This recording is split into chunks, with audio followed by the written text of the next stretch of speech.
அண்மை செய்தி. கடலூர் மாவட்டம் நாச்சியார்பேட்டையில் நரித்தலையை வெட்டி வீட்டு வாசலில் தொங்கவிட்டவர் கைது செய்யப்பட்டிருக்கிறார். அண்மை செய்தியாக பார்த்து வருகிறோம். நரி முகத்தில் முழித்தால் நல்லது நடக்கும் என்று நரித்தலையை வீட்டில் முன்பு கட்டி வைத்திருந்த நபர் கைது செய்யப்பட்டிருக்கிறார்.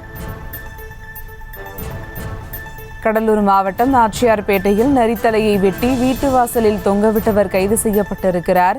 நரி முகத்தில் முழித்தால் நல்லது நடக்கும் என்று மூட நம்பிக்கையால் கம்பி என்னும் பரிதாபமானது ஏற்பட்டிருக்கிறது. தோஷம் கழிப்பதற்காக பதப்படுத்தப்பட்ட நரித்தலையை வீட்டின் முன்பு கட்டி வைத்தவர் கைது செய்யப்பட்டிருக்கிறார். அண்மை செய்தியாக பார்த்து வருகிறோம்.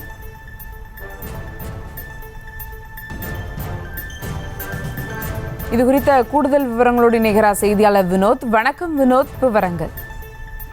சுபா, கடலூர் மாவட்டம் ஸ்ரீமுஷ்ணம் அருகே இருக்கக்கூடிய நாச்சியார் கோயில் என்ற பகுதியை சார்ந்த ராமலிங்கம் என்பவர் நரிமுகத்தில் முழித்தால் நல்லது நடக்கும் என்று பெரியோர்கள் கூறியதை நம்பி உண்மையான நரிமுகத்தை தனது வீட்டின் முன்பு கட்டி வைத்திருக்கிறார்.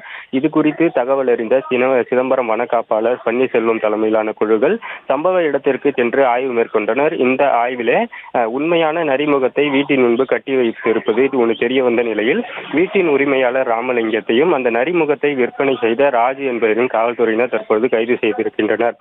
குறிப்பாக இந்த ராஜு என்பவரிடம் எவ்வாறு இந்த நரித்தலை வந்தது, எவ்வளவு ரூபாய்க்கு வீட்டின் உரிமையாளர் அந்த நரி தலையை பெற்றார் போன்ற கோணங்களில் காவல்துறையினர் விசாரணை மேற்கொண்டு வரும் நிலையில் ஸ்ரீமுஷ்ணம் அருகே உண்மையான நரித்தலையை வீட்டின் முன்பு கட்டி வைத்து கைதான சம்பவம் இப்பகுதியில் பரபரப்பை ஏற்படுத்தியிருக்கிறது.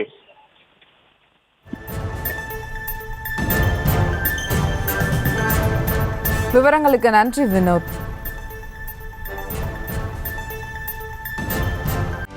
செய்திகளை உடனுக்குடனும் துல்லியமாகவும் தெரிந்து கொள்ள சப்ஸ்கிரைப் பண்ணுங்க.